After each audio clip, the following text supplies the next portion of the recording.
JP, how are we on time? How are we on time?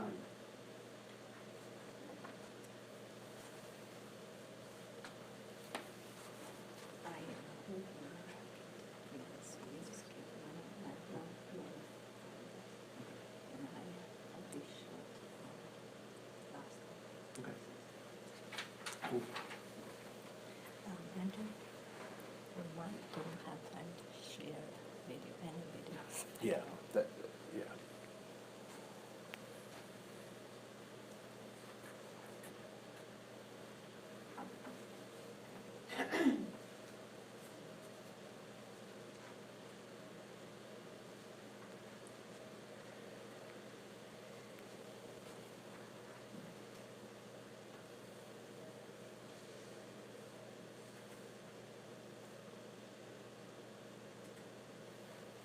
And you can stop right there just for practical purposes. You would feel, we would have the class kind of fill the rest of those out, start making those recommendations for themselves. English is my second language, so if there's some grammar pieces or whatever, please let me know about those, and we can fix those in the document. I was joking that it was my second language, but I realized for some other people it might be their third language, right? So it is my primary and first language. But let's jump to the page 4 on the back. And any places where you, in your assessment, where you have no's or you don't, think about how you might, or what skills or ways you may need to reach out to kind of embolden yourself in those areas. It is not so don't feel bad or condemn yourself for any of those things. But after we do this next activity, if we have time to come back and talk about those, I'd like to do that. Yeah. All right. So let's go to the back of that page on page 4, and we have Marcia's case. And would someone mind reading the first paragraph out loud? Sure. Yes, please. You thought you were leading a cohesive team. However, Marcia, a new team member, brings new perspectives and unique approaches that seem to add complexity to the team. All right, next paragraph, please. On a couple of occasions, she's challenged the way things should historically been done, which made some members quite uncomfortable. And few times at the team meeting, she spoke her mind, but some saw that was discounting the old ways of doing things. All right, last paragraph. Her thoughts and ideas were innovative and outside the box, which upset some individuals. Plus, her strong accent made it hard for some team members to understand her. Some felt uncomfortable with her weird ideas and disruptive communication style. Many of the team members thought it was good to hear fresh perspectives, new ideas, and to think differently. All right. Cool. Is this a realistic scenario? Yes. Okay, cool. Just want to make sure we're not doing things that aren't realistic. And so when we think about this idea of culture, what's going on? What do you think is going on in this scenario? Stranger danger. Stranger danger. Okay. Threat. So people feel threatened. Okay. So where is the threat coming from, or what is the threat? The change Yeah. itself. Different set of qualifications. Okay. So different communication. The change itself is threatening. All right. Or the fear of someone coming up with ideas that might be better than yours, so the sense of obsolescence or being replaced. Obsolescence. I need to add that to my lexicon. Thank you. Right. People feel, right? So a couple of things I'd like for us to think about in terms of culture that actually can help us move is, do we have a homogeneous culture or a heterogeneous culture, right? Homogeneous meaning that everyone in the organization, in the department thinks, acts, and behaves the same. Or do we have differences in that culture, right? So do we have differences in that culture? Is it monocultural? So do I have to act or be so sometimes I feel I have to remind myself that I am as valuable as those people who were born at Maya. right? So I'm just coming into Mayo, but my opinions and my thoughts are just as valuable as those people who were born here, right? And then are we being reactive or proactive to change? Right? As cultures change, as things, are we being proactive or reactive? And are we divesting talent or are we investing in talent? Divesting meaning, are we just soaking up people's stuff? We want a new market so we can take out all of their stuff. Or are we looking at new markets as ways that we can invest in them as well as in ourselves? Right? And so when we think about Marcia's case, I want you to think about, what was that environment like? And if it were different, how might she feel as she moves forward? And then lastly are some questions that I would ask people at the table to kind of discuss about Marcia's case, but I'll stop right there for the sake of time. And there are two core questions that I want you to leave this piece with. One is, what kind of culture do we have? And then what kind of culture does our context demand? What kind of context do we need? Right? So we have one thing, but is it possible we may need something else, something other? Right? So there's that. Just want to take just a couple of seconds to go back to the assessment. Do you think that will be a helpful tool for people or confusing tool? So yes, as a helpful tool. I actually Yeah. was a little confused, and this might be more a reflection on me than anything. No. But just in reading the directions, use this tool to identify aspects of your cultural agility that you would benefit from strengthening. So for each statement, check yes if you agree. Yes, I need to strengthen it, or yes, I do this. Oh, yeah, okay, so that was, yep. So that was confusing. Good, Maybe good, good, so I'll clarify that. that, so, thank you. All right, good, thank you, JP. So next, I'm going to cover leadership adaptability. Now, when we talk about adaptability, why do we need to adapt? Give me a reason why I need to adapt.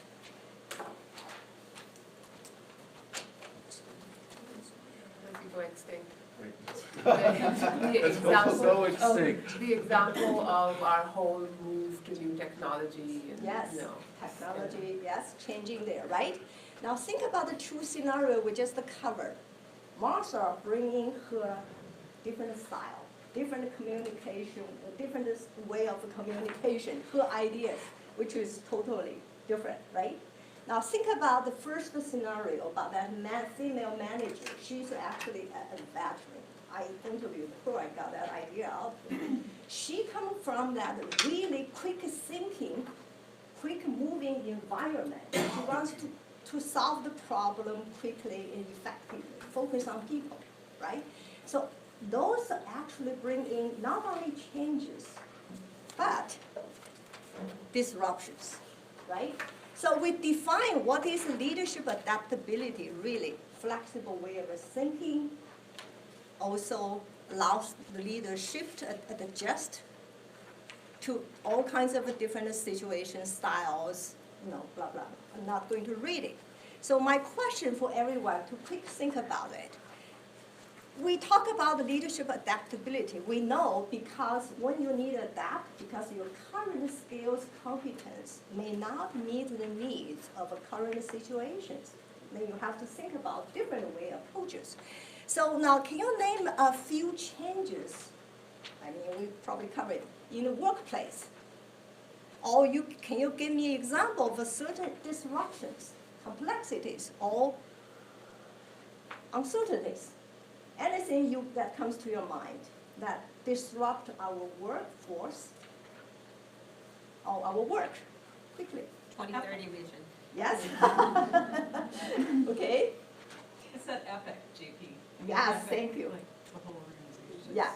So I will quickly point out, okay, so of course technology is disruption, we know that, right? And you think about the tools and all the application we are using. Cloud probably is expert there. They are doing IT updates or changes there. Now, also think about organizational process. Now, the way to hire people and to retain people is changing. employees' expectation regarding how to management. They want more involvement, more ownership, more participation. So if the organization that gives them more freedom to, for career development, that's what I'm looking for, right? And then also talk about disruptions. I want you to know what actually, give me example, minor examples about disruptions in healthcare. Mayo Clinic, this morning, there's a new release. Mayo Clinic abroad, funding is available. They want to, anybody who wants to work outside this country, they provide them a fund. Why they are doing that? Of course, philanthropy is one purpose. My personal perception is you reach out to different customers in different part of work. Now, I gave you an example about healthcare disruption. A few days ago, I read this article. You know, Apple, Amazon, Walgreens, and also J.P. Morgan Bank. They are all outside the healthcare field, right? What they are doing. They are entering strategic commitment to healthcare delivery. The purpose is to make it accessible, affordable, convenience. Example, recently Walgreens actually has been partnering with life insurance, Humana, to start piloting a few, they call the primary care clinics in a few selected locations. Their purpose is not to provide a quick treatment to any illness people have. There is trying to establish long-term relationship with patients with chronic disease. Now think about that, okay? So we have all those things going on. Now, asking what kind of challenges the leaders encounter in big environment, all of those changes, disruptions, and we mentioned four of them. Now, first of all, with the mobile workforce solution in place, so nowadays, workplace can be anywhere nowadays, literally, right? And work can be happening anytime using any smart devices. So one size fits all management style shouldn't work or doesn't work. Now, second is challenging to workflow management. Now, you have people working in Florida, in different locations, right? And actually, a lot of the leaders are leading teams that across globe, across different countries, locations. So there's a challenge to workflow management and creating company culture among different locations and time zones. And the second is, the third one, challenging to multicultural, to make sure a multicultural team. You have to, how would you manage a diverse team in a culturally sensitive way? And the last one is to ensure equity, inclusion on all team members. That's the challenge. So we are suggesting 4 qualities the new leaders needs to have, to adapt to those, to have this great adaptability. Now, the very first one is the business environment. In this new business environment, you really need to have entrepreneur spirit. What I'm talking about here. What is entrepreneur spirit? Taking calculated risks, adopting unorthodox, unconventional steps. Example, Uber is now worth like a $80 to $90 billion business, right? So Uber business model is really unconventional. It set up a website with low fixed cost, connecting thousands of potential drivers to its services. It achieves near zero marginal profits without hiring new employees or buying new cars. That's the business model. Leaders need to think unconventionally. Second, you have to focus on the moments and the results. With the ranking structure still in place, how would you give all the employees the flexible way and opportunities to use their knowledge and skills. A good example, in Oracle, the co-founder, Larry Ellison, he identified special skills and ability in a receptionist. Her name is Anika Sally. So she helped her to learn computer programming. She went on with different management positions in customer relations, and later she started internal sales operation, now worth multi-billion dollars operation. Now, she's a female. Her ranking is pretty basic, low there. But then the leader identified her special skills, potentials. Now the third one, so being able to read the emotions of any situation. This is one I think some of you know, you are teaching emotional intelligence. That's the one we require.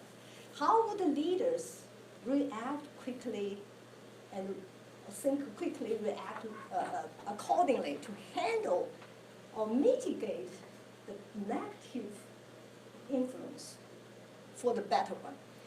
Good example is last year in the Starbucks, there was a crisis in public relations. You heard about that, right? 2 African Americans were racially profiled, got arrested for, even though no crimes were committed. So how did the CEO, how did the company react? He took 3 concrete steps to control the situation, to mitigate damage. First of all, as soon as the video was out, the Starbucks released the company statement at the meeting. They are wrong. They're doing wrong. And then the CEO released a personal statement saying that outcome, that's a reprehensible outcome. And then he took the ownership, second step. And he says, Starbucks stands firmly against any type of discrimination. Apparently, our practice and the training failed us. Our company is accountable. He says, we are accountable. And then he says this, I am accountable. You know, the media has all those reactions, positive reactions. I am accountable. Now, the third action he took, he was connecting with the mayor, with the police commissioner, with the leader in the community. He met the 2 gentlemen in person, and then 3 weeks later, he asked the whole company across the United States, closed all the stores, took the whole afternoon, participated in that racial profile training program designed to prevent discrimination happening in their stores. So, you know, one media made this comments. They called him classy example of excellent leadership in crisis situation. That's the high emotional, how to read emotional situation. So in this printout on page 3, I'm just quickly to, I'm sure, direct your attention to this. This is a real case. This is gathered by the Office of Diversity. So you heard a whisper that some of the team feel unreasonable pressure to meet the rising cultural competency expectations. Being managed to take diversity online modules, sexual harassment training, all those issues seems too much, right? And in all this talk about diversity, they feel left out. They become new minority. Have you heard about this kind of whispering in your places, right? Yeah. Do you have a quick solution to that? How would you lead those? You heard about those. There are frustrations. How do we do that? Remember we talked about passionate approach, 3 components, cognitive. I understand your problem, I feel how you feel, but I'm going to help you out of this. Of course, there's no quick solution to all those, but as a leader, you want to do something on this page, on page 4. You have to, first of all, help recalibrate your personal, I would use the word recalibrate your own emotions. I mean, a lot of time as leaders, you can be wrongly judged. Sometimes people have a certain different perspective, which is probably based on their personal experience, their own perceptions, right? Sometimes you are misunderstood. And in those times, I call them trial time, you can get really frustrated, you can be judgmental, react in a certain way, which might not be ideal. So using what I recalibrating your emotions is the key. I mean, when you are driving, getting the wrong directions, that a UPS recalibrate quickly, right? Do that with your emotions. Now, in this type of situations, suggestion is you need to probably do like help the team to do some change management training or program, help them to adjust the new environment. But that's because those kind of training is the policy, is the new cultural environment we're in. Yeah. So,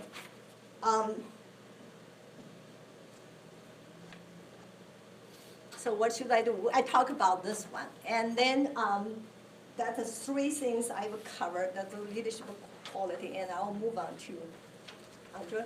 Yep. So if you also recognize at the bottom of that page, there's a picture of people looking at a 6 and a 9, right? Yes. So how can they both be true? And so if you're a leader, how do you navigate a space where people have these different perspectives and they're looking at the same thing? Just quickly, how would you navigate that? How would you help them?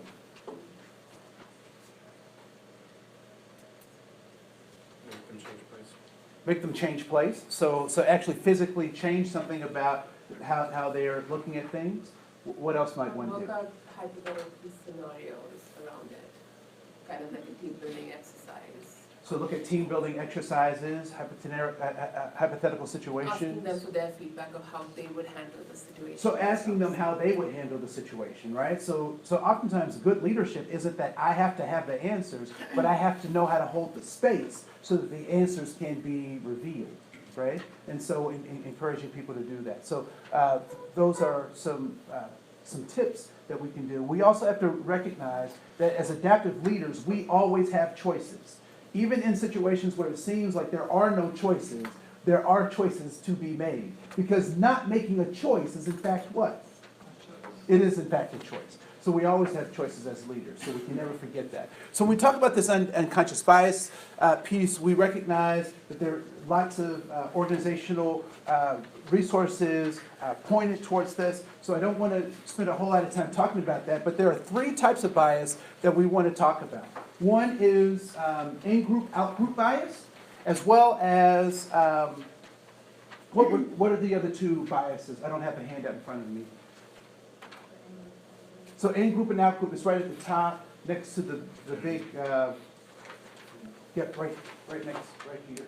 So in-group, out-group, affinity bias, and double standards, right? So we'll talk about both of those. So what I'd like for you to do is to think about a time that you were in an in-group and in an out-group. And I want you to write down what are some of the things that made up an in-group that you were a part of. Right? And you can write that right in the circle. So what were some of the features of this in-group that you were a part of? If you've ever been a part of an in-group. And what I mean as an in-group is that there is, anyone been in American high schools? In American high schools? Okay, so those of us who have been in American high schools, there's typically some kind of pecking order, if you will, right? So there are the larger groups that typically people refer to as the cool kids. I'm not sure what those features are because when they did stuff, I certainly wasn't into that stuff, but they're the cool kids. And then there are the subgroups, which are not the cool kids. And so they're identified as either, being in a band or, being a part of the knitting team or whatnot, right? So they have some features. So when you think about an in-group, it would be the largest group where you have easy access to all the things that you like, right? That solidify your identity for yourself. So in-group, or in-group that you're a part of. What are some of the features? And you can just write some of those in the circle. And if you've ever been an outsider, so there has been an in-group, that you have not been a part of. In the smaller circle, write down some of the features of that out-group status. So some features of the in-group status and features of the out-group status.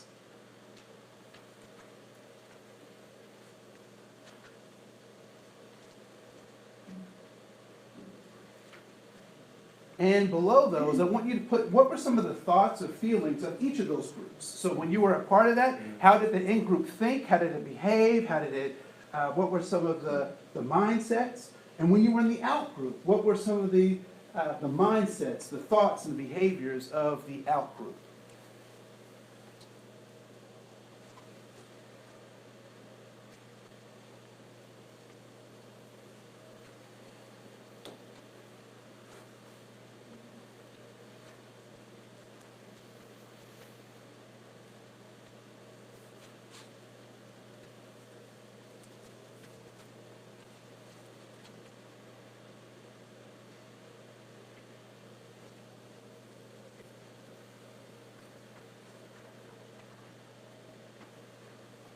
All right, for those of us who have been in an in-group, what were some of the features and what were some of the thoughts and what were some of the behaviors of the in-group?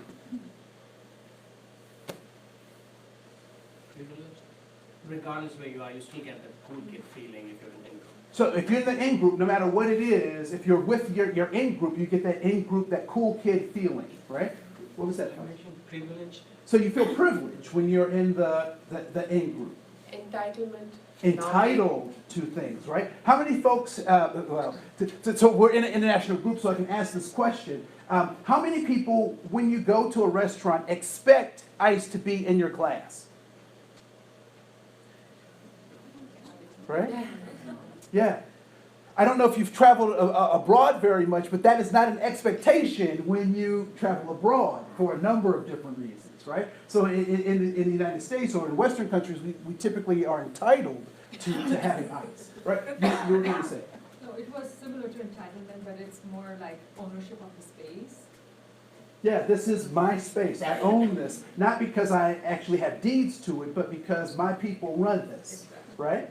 Yeah. A strong sense of belonging is definitely A strong sense of belonging, right? And what about when we've been in the out-group? What are some of the features, the thoughts, the attitudes, the behaviors of out-group members? Isolated. They feel frustrated. Well, yeah, and I feel the frustration. I would feel that I was isolated. Isolated, frustrated, Misunderstood. misunderstood, Sense of lacking. lacking, left out. Awareness. left out, awareness of others, right? Yeah. How can this in-group, out-group relationship start to build unconscious bias? Or contribute to unconscious bias?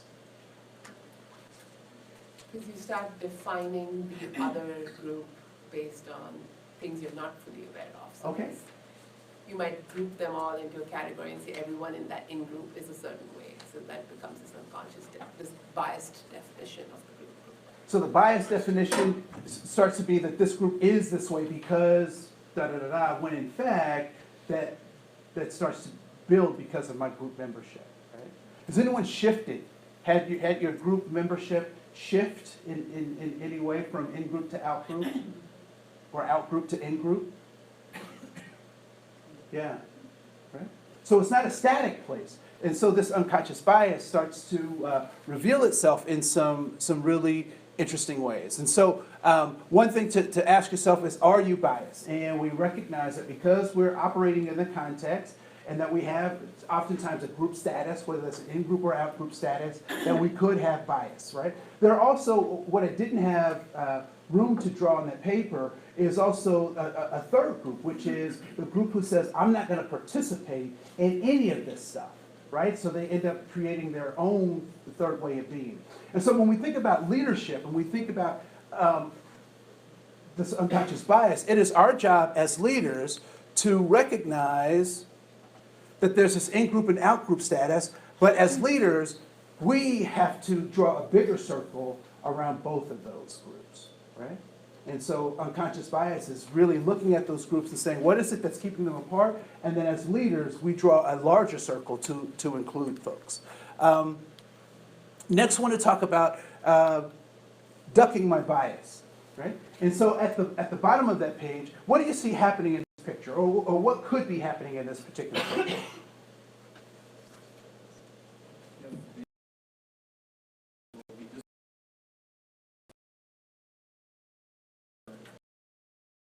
So we have the black ducks and the yellow duck, and the yellow duck at some point could be discouraged, right? And so when we think about that, this is where unconscious bias manifests itself, or affinity bias manifests itself in what we might call microaggressions or micro-inequities. So this is the manifestation of those unconscious bias. Do you think those black ducks really are giving much consideration for the experience of the yellow duck? No one. Probably not, right? So they may not even know that the yellow duck, because they're off doing their black duck thing, they may not even recognize that the yellow duck is trying to catch up, or whatever we add to this picture. But it still has an effect, right? And so the motivations of that duck will be impacted by his relationship with the other. What I will, I'll stop with that. So that's important to recognize, that discretionary effort is directly related to microaggressions or micro-inequities. So on the next page is Johari's Window. And so if you are serious or interested in eliminating, identifying your unconscious bias, Johari's Window is a great way to look at that. And in this particular model, there are two ways. One is soliciting feedback about my unconscious bias. So identifying that I may have an unconscious bias and soliciting feedback, but also doing some internal checks to see what that unconscious bias might be, right?